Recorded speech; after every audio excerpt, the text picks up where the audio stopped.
Um, the best practices way, the way a lot of professionals and a lot of individuals who are a little bit more sophisticated do this ROI business is to use time value of money formulas for spreadsheets, or for using spreadsheets or web tools that automatically calculate these numbers. Now, I encourage you, this is the way I do most of my ROI work, is using a computer or a web-based tool. But really, you got to be careful by using automated tools if you don't understand what's going on behind these tools. So I encourage you to actually put the actual formulas down on paper and work them out a few times to get a sense of what that is before you go to these tools.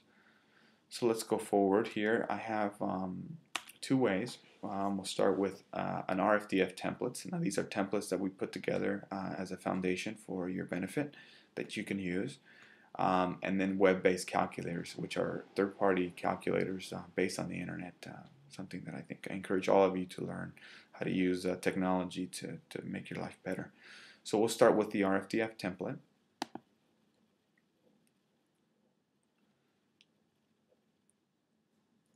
Okay, so when you get to the template, here you'll have a couple of things I want to explain. The first tab here on this, it's a Google Doc, it's a Google spreadsheet. The reason we use Google Docs is because you can share it, you can go on the internet anytime, you can use it, very convenient. You have a sheet called the model, which is where you would do your calculations, and then you have another sheet that you can click on that has the equations and the definitions if you have any questions or clarifications on what this is, what the different equations and definitions are.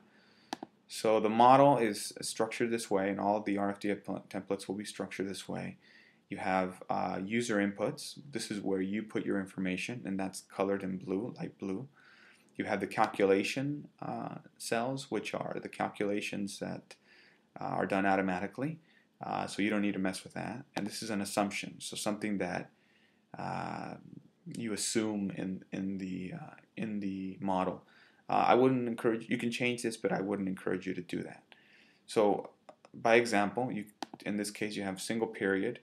Let's calculate the ROI for an investment. Let's say your initial investment was $150,000, so you enter it here, 150, 1, 2, 3. You hit enter, and then your final investment was $200,000.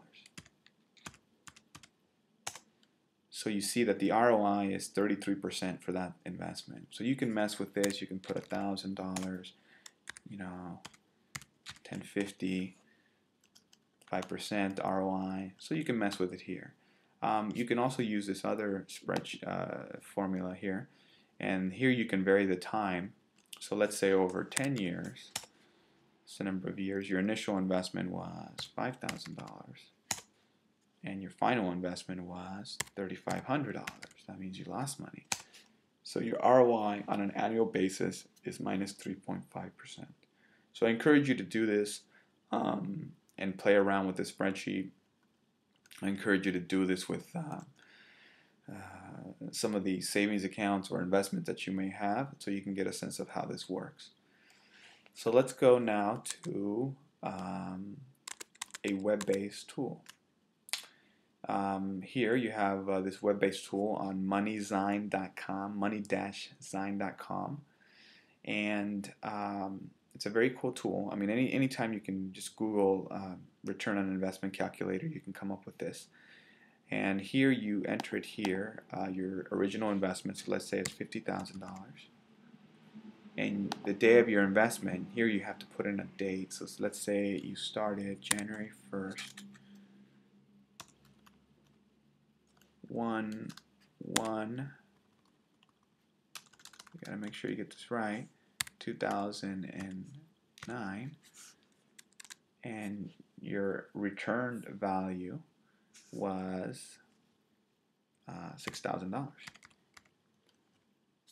and it was on 12/31. Let's just say 12/31/2009. And you can hit calculate, And here, this is a calculated results. Your gain and loss on an investment is $1,000. Your investment term and number of years is 1 year. Your return on investment is 20%, and simple annualized ROI is 20.1. So you can mess with this because you can. The good thing about this calculator is that you can do half years, 1 quarter. So let's say we put 6/1/2009. You calculate that. Half a year, your return on investment is 20%, but it's only for half a year. And here they calculate simple annualized ROI of 48.3. That's assuming that if you kept the investment for a whole year and you continue to earn that much, you would achieve a 48.3%. Again, if you remember the ranges of ROIs that you obtain using stocks and bonds and savings account, that's a huge ROI, which as we'll explain in other classes, implies that you're taking a huge amount of risk. So that concludes the class, and I thank you very much. I hope you've enjoyed it and look forward to seeing you at the next one.